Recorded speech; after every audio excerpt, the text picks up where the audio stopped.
Good morning, my dear student. Pay attention to what I will teach today. Today I will teach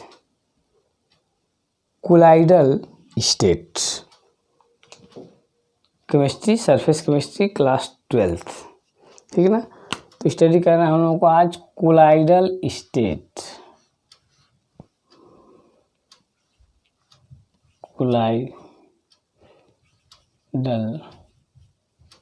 state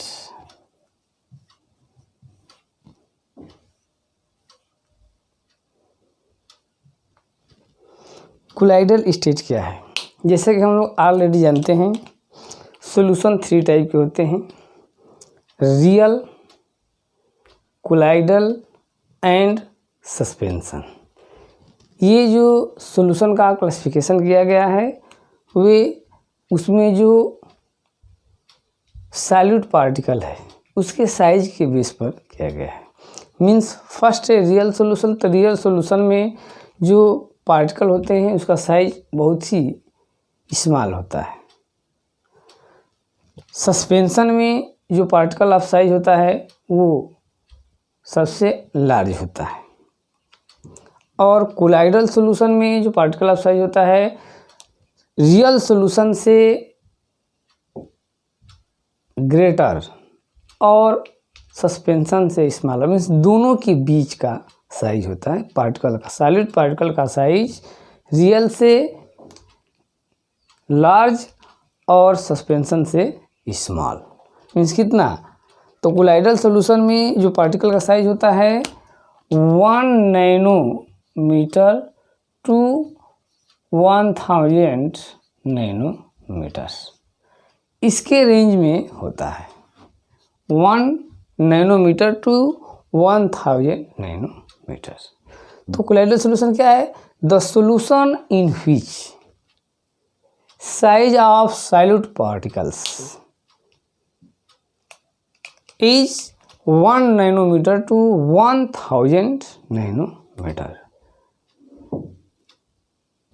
तो this type of solution in which size of solid particles 1 nanometer to 1000 nanometer, that solution is known as colloidal solution. तो ये particle का size real solution से greater और suspension से smaller होता है, ठीक है ना। Colloidal solution filter out from filter paper but can't pass through animal और वेजिटेटिव मेम्ब्रेन। यह जो है कि फिल्टर पेपर से फिल्टर आउट हो जाते हैं बट एनिमल और वेजिटेटिव मेम्ब्रेन से ये फिल्टर आउट नहीं होते हैं, ठीक है ना। तो कोलाइडल सॉल्यूशन में 2 पार्ट होता है, disperse phase and dispersion medium. कौन कौन सा? Disperse phase and dispersion medium. Dispersed phase और सेकेंड है dispersion medium. Disperse phase and dispersion.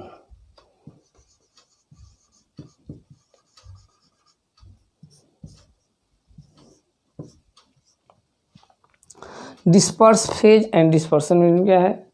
तो डिस्पर्स फेज वही solid particle, the part of colloidal solution which disperse in any liquid or gas or solid medium, that phase is known as dispersion phase of the particles which disperse which size 1 nanometer to 1000 nanometers.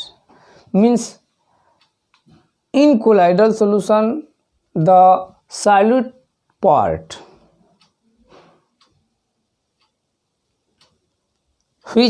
in which the particle size 1 nanometer to 1000 nanometer that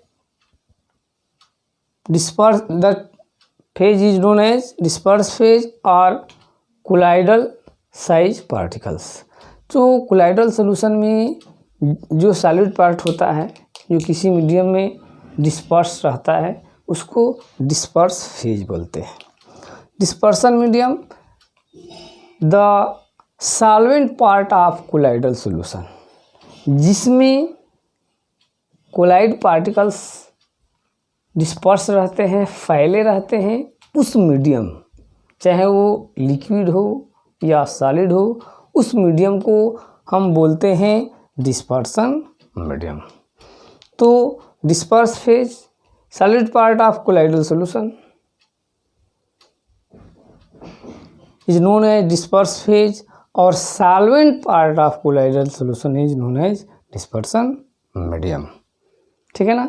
तो colloidal solution और दो part हो गए, disperse phase and dispersion medium. आगे हम लोग देखते हैं इसमें on the behaviour of water there are two type of colloidal solution. First है आपका लायोफिलिक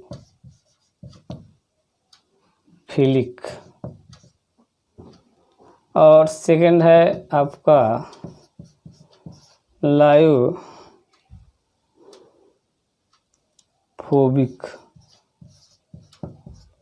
दो है लायोफिलिक एंड लायोफोबिक।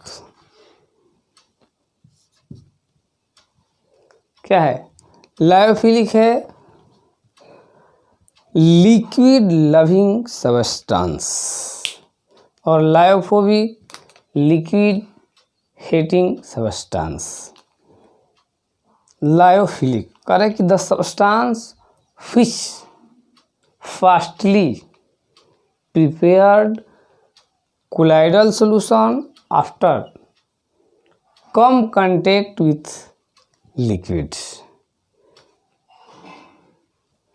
लायोफिलिक क्या है? The substance which fastly converted into colloidal solution after come contact with liquid. वे substance जो liquid के contact में आने पर फास्टली कोलाइडल सॉल्यूशन का प्रिपरेशन करते हैं। That substance is known as lyophilic substance और that type of colloidal solution is known as lyophilic colloidal solution. Lyophilic colloidal solution is a reversible solution. Means lyophilic colloidal solution reversible होता है। एक बार इसको जो है कि आप कोगुलेट कर देंगे तो फिर से इसमें लिक्विड मिला करके इसे कोलाइडल सॉल्यूशन में कन्वर्ट कर सकते हैं। इसको लायोफिलिक कोलाइडल सॉल्यूशन को ये क्या है? ये रिवर्सिबल साल है।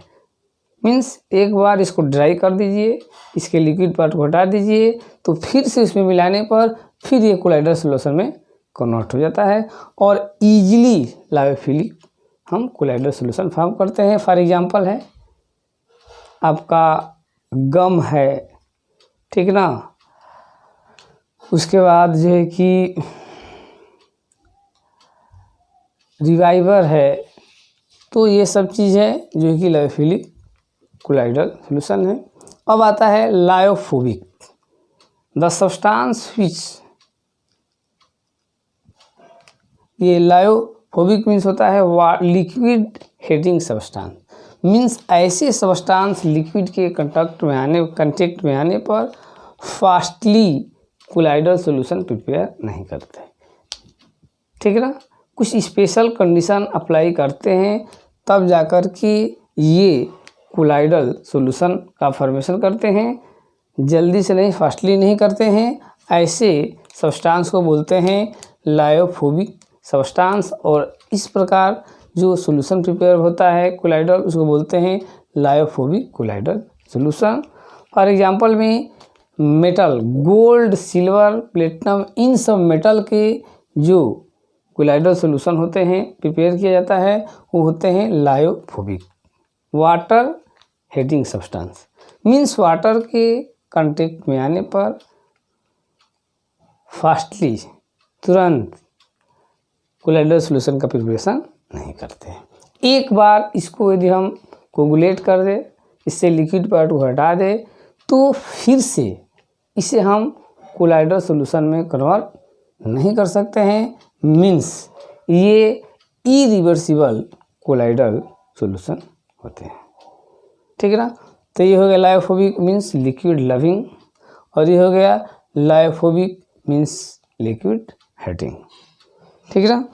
अब हम स्टडी करेंगे कुछ यहाँ पर कोलाइडल सॉल्यूशन के प्रॉपर्टी को, ठीक है ना। तो देखते हैं कोलाइडल सॉल्यूशन के कुछ मेन प्रॉपर्टी क्या क्या है जो कि हमें स्टडी करना है। तो इसमें है फर्स्ट आपका Brownian movement,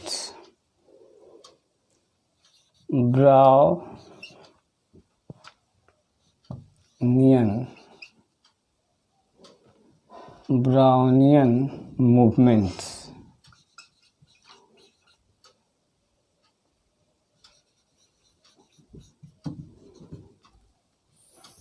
Robert brown botany के साइंटिस्ट है। इस फिनोमेना का स्टडी फर्स्ट ऑफ ऑल ये क्या है, जब वे कोलाइडल सॉल्यूशन को माइक्रोस्कोप से ऑब्जर्व किए तो ये देखे कि जो कोलाइडल साइज के पार्टिकल है वो रैंडम मोशन करते हैं, जिग जैग मोशन करते हैं, ठीक है ना। सभी पार्टिकल नहीं, कोलाइडल सॉल्यूशन में जो disperse phase particle colloidal particles है वे क्या करते हैं, जिग जैग मोशन करते हैं। इसी को बोलते हैं Brownian movement. This movement is arises due to colliding of colloidal particles to each other and also of the wall of container. ये जो मूवमेंट होता है कोलाइडल पार्टिकल्स में, वे आपस में कोलाइड होने से या कंटेनर के वॉल से कोलाइड पार्टिकल के कोलाइड होने से यह मूवमेंट जो है कि क्रिएट होती है। So this movement is known as Brownian movement. क्या है ब्राउनियन मूवमेंट? तो रॉबर्ट ब्राउन ने कोलाइडल सॉल्यूशन को जो माइक्रोस्कोप से ऑब्जर्व किया तो ये देखे कि इसमें जो कोलाइडल पार्टिकल्स हैं जिग जैग रैंडमली मोशन करते हैं, that motion is known as Brownian movement. और this movement is due to collision of collide particles with each other and also the wall of container. So that is known as Brownian movement. इसके बाद next देखते हैं हम लोग,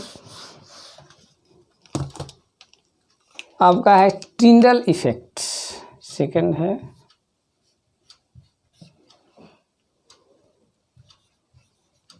Tyndall effect.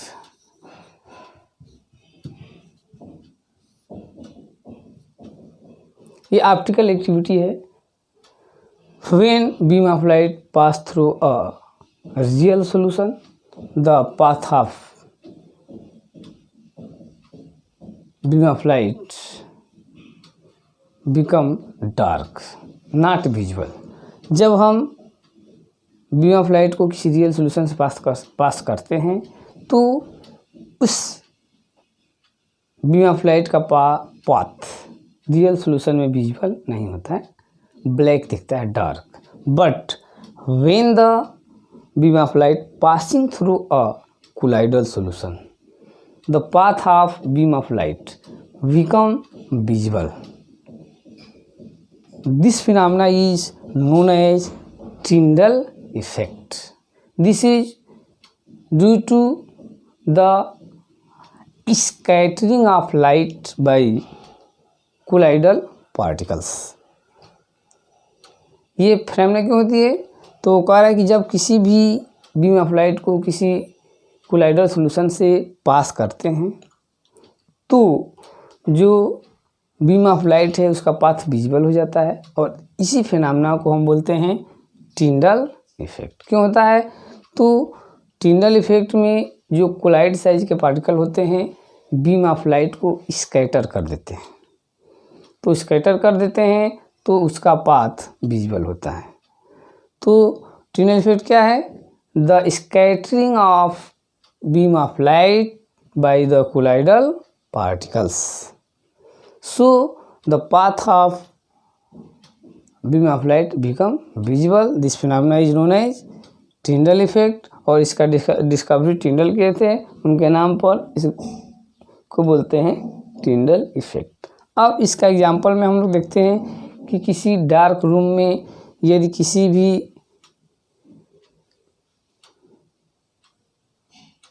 पोर से sunlight entry करता है तो सनलाइट के जो रे है बीम ऑफ रे, उसमें आने वाले जो डस्ट पार्टिकल है वो आपको विजुअल होते हैं, चमकते हुए दिखाई देते हैं। किसी कोई डार्क रूम है, उसमें किसी भी छिद्र से यदि आता है सनलाइट तो उस लाइट के पाथ में जो भी डस्ट पार्टिकल होते हैं वे दिखाई देने लगते हैं चमकीले, इस तरह से नहीं दिखाई देंगे। तो ये टिंडल इफेक्ट के कारण ही यह जो है कि प्रोसेस होती है, क्योंकि डस्ट के पार्टिकल जो कोलाइड साइज के होते हैं वे आने वाली लाइट को क्या करते हैं, स्कैटर कर देते हैं, और इससे जो है कि उस लाइट में पड़ने वाले डस्ट पार्टिकल आपको जो है कि शाइनिंग करते हुए, चमकते हुए दिखाई देते हैं। तो ये है टिंडल इफेक्ट क्या है, when a beam of light passing through the colloidal solution the path of beam of light become visible in colloidal solution. This phenomena is known as Tyndall effect, and this is due to the scattering of light by colloidal particle. अब हमारा है electrophoresis. Third देखते हैं हम लोग electrophoresis.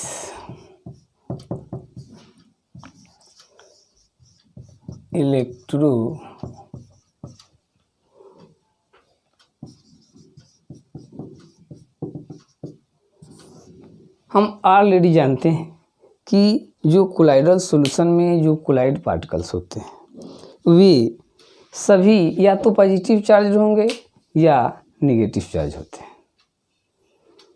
किसी भी colloidal solution में जो डिस्पर्स फेज के पार्टिकल, जो कोलाइडल पार्टिकल्स होते हैं, वो तो या तो नेगेटिव चार्ज कंटेन करते हैं या पॉजिटिव चार्ज कंटेन करते हैं।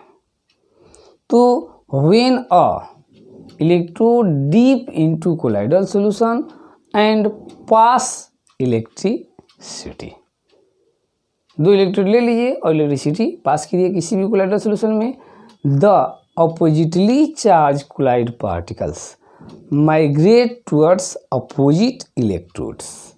This phenomena is known as electrophoresis. कहने का मीन्स ये है कि जब किसी भी कोलाइडल सॉल्यूशन में दो इलेक्ट्रोड को डीप करके उसमें हम इलेक्ट्रिसिटी पास करते हैं तो कोलाइडल पार्टिकल्स जो होते हैं या तो नेगेटिवली चार्ज होंगे या पॉजिटिवली चार्ज होंगे, क्योंकि कोलाइडल सॉल्यूशन में दो ही होते हैं, या तो नेगेटिव चार्ज के। तो जब दो इलेक्ट्रोड को डीप करके उसमें इलेक्ट्रिसिटी पास करते हैं तो कोलाइड पार्टिकल्स अपने अपने अपोजिट पोल की ओर माइग्रेट करते हैं। This phenomena is known as electrophoresis. Means क्या होता है भाई कि इलेक्ट्रोफोरेसिस मीन्स होता है कि if negative particles move towards positive pole is known as cataphoresis. उसको कैटोफोरेसिस कहेंगे। पॉजिटिव पार्टिकल ये जाते हैं नेगेटिव प्लेट की ओर, if the negative particle move towards जो है कि positive plate, that is known as anaphoresis. तो इसको बोलते हैं electrophoresis. Means movement of colloidal particles towards electrode when a electrode dip into colloidal solution and pass electricity. तो इस movement को बोलते हैं इलेक्ट्रोफोरेसिस। इसके बाद हम लोग देखते हैं हार्डी-सुलजे रूल। हार्डी-सुलजे रूल क्या है? हार्डी-सुलजे रूल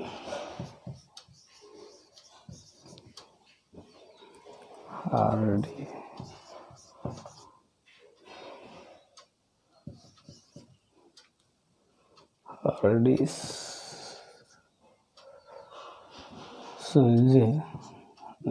ला।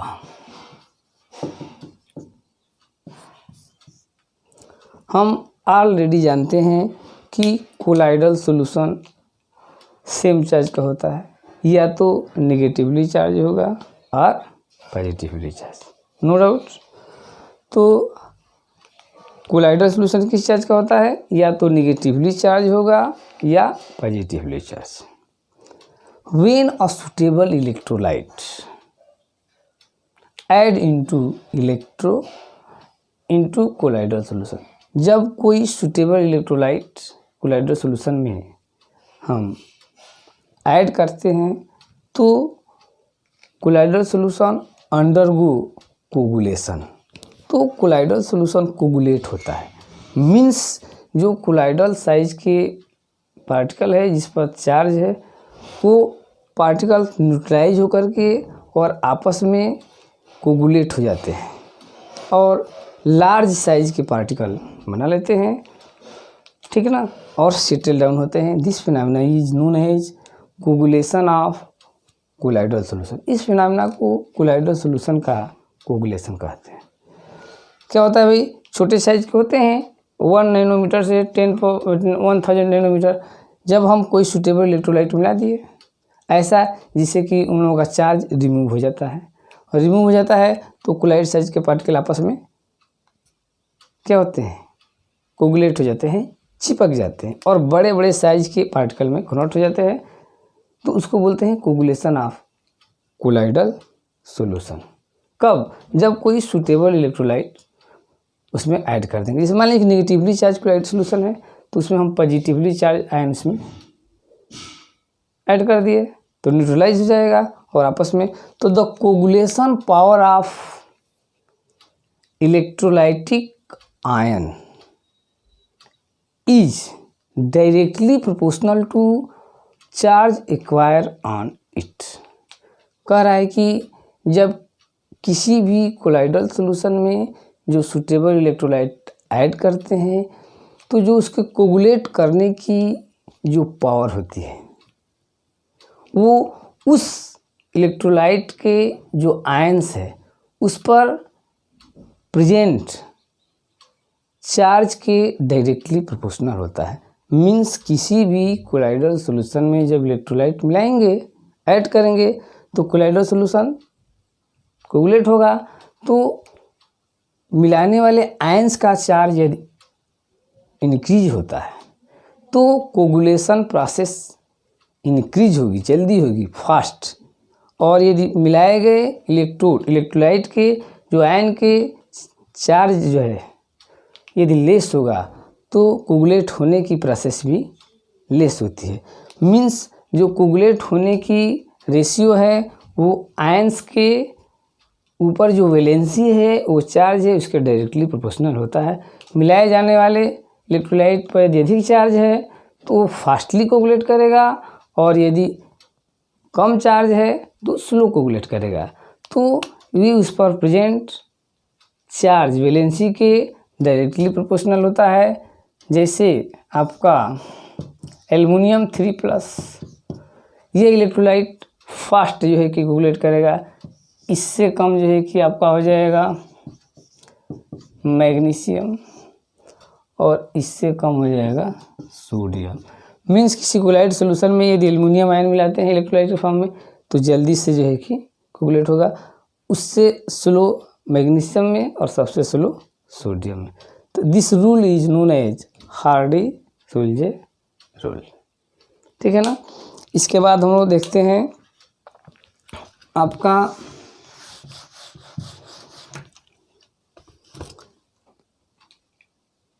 डाइलाइसिस। क्या होता है dialysis? Colloidal solution contain several impurities. Impurities क्या होती है? तो इम्प्योरिटीज ये होती है कि उसमें कुछ छोटे छोटे साइज के कोलाइडल सॉल्यूशन से छोटे छोटे साइज के पार्टिकल प्रेजेंट रहते हैं। किसमें? कोलाइडल सॉल्यूशन में। तो वह कोलाइडल सॉल्यूशन प्योर फॉर्म में नहीं माना जाता है। तो उस इम्प्योर कोलाइडल सॉल्यूशन से प्योर कोलाइडल सॉल्यूशन प्रिपेयर करने के लिए हम उस कोलाइडल सॉल्यूशन को फिल्टर आउट करते हैं, डायलिसिस उसी को बोलते हैं।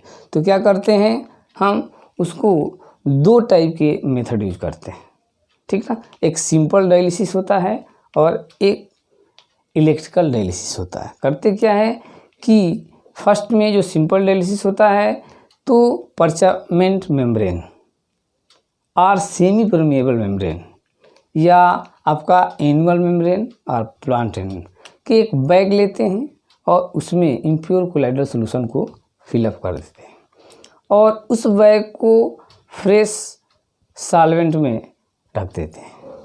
तो जो आपके कोलाइडल साइज से छोटे पार्टिकल होते हैं उस मेम्ब्रेन से आउट होकर के और सॉल्वेंट में चले जाते हैं और जो बैग है उसमें प्योर कोलाइडल सॉल्यूशन बच जाता है।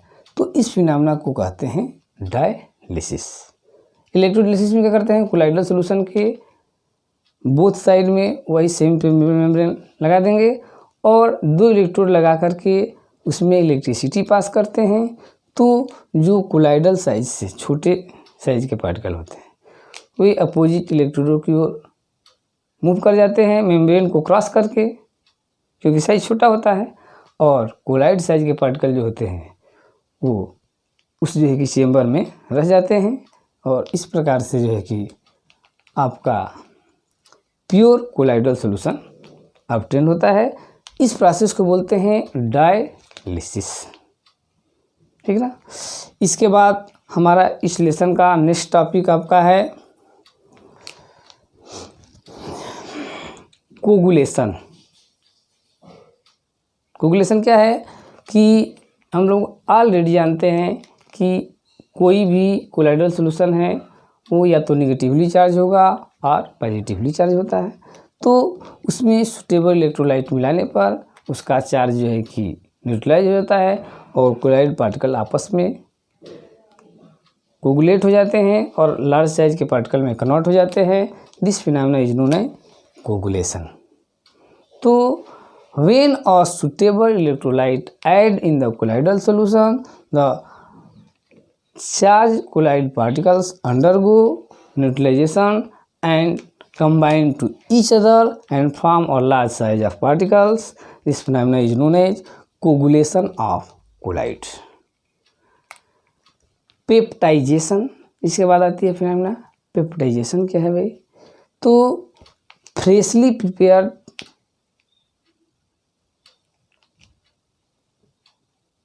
फ्रेशली कोगुलेट कोलाइडल सॉल्यूशन में यदि हम सूटेबल इलेक्ट्रोलाइट मिला देते हैं तो वह कोलाइडल सॉल्यूशन जो कि कोगुलेट हो चुका है फिर से कोलाइडल सॉल्यूशन में कन्वर्ट हो जाता है। तो फ्रेशली प्रिपेयर्ड